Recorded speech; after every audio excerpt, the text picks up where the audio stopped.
Hi, Bok. Hi, Ate Lisel. Bali, kinukunan ko ngayon yung sarili ko. Andito ako sa kwarto. Ayan, maganda ba ako? Hindi ko alam eh.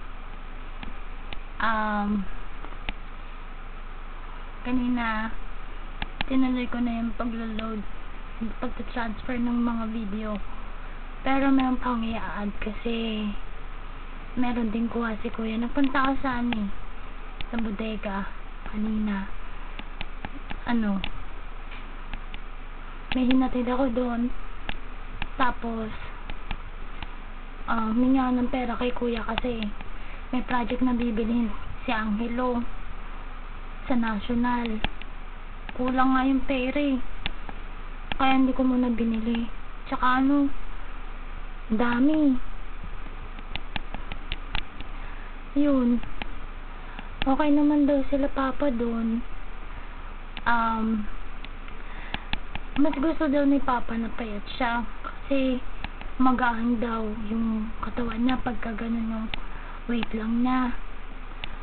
Tapos ako okay naman ako, pero mapapansin mo medyo hinihingal. Nakaupo lang ako na hinihingal pa ako.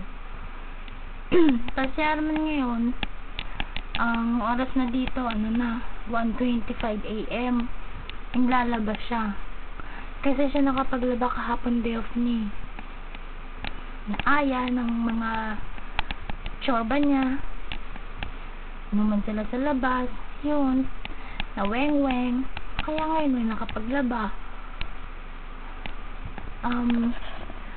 Okay naman ako, medyo may ubo pa rin, pero mas okay na ako ngayon.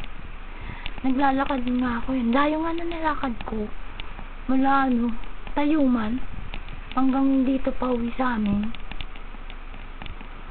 Kasi sayang, naglakad na ako, nakailang lakad na ako, tapos wala pa rin tricycle, wala pa rin jeep. Tinuloy-tuloy ko na lang lakad ko, pero hindi naman mabilis.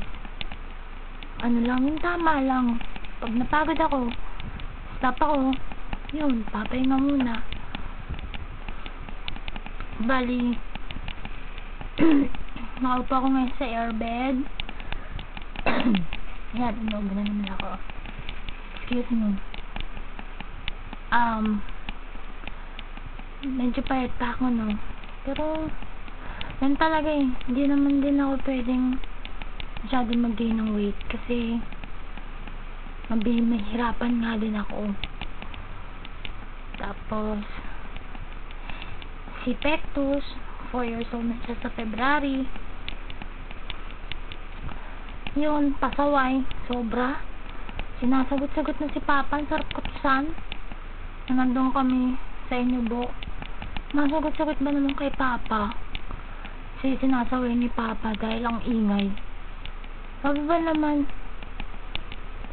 kay Papa, bakit naririnig mo ko? Sabi niya. Tapos hindi siguro naintindihan ni Papa. Inulit ko, sabi ko, tingnan na sumagot si Pectus, Sabi ko gano'n. Ano sabi?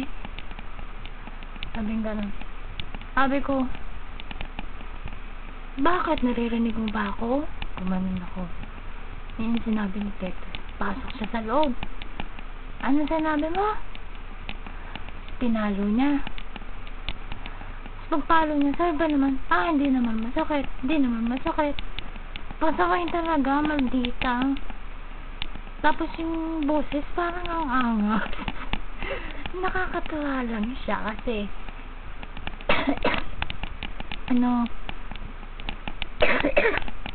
siksik yung katawan niya, tsaka ang haba na ng hair niya. Tapos kinuha na si Mermaidia. Tandaan mo yung teleserye sa Mermaidia, ang ragdoll na kinuha natin sa Nabotas. Sabi niya, ang haba mo ng hair. Yun. Si Adrian, ang likod, grabe, sobra.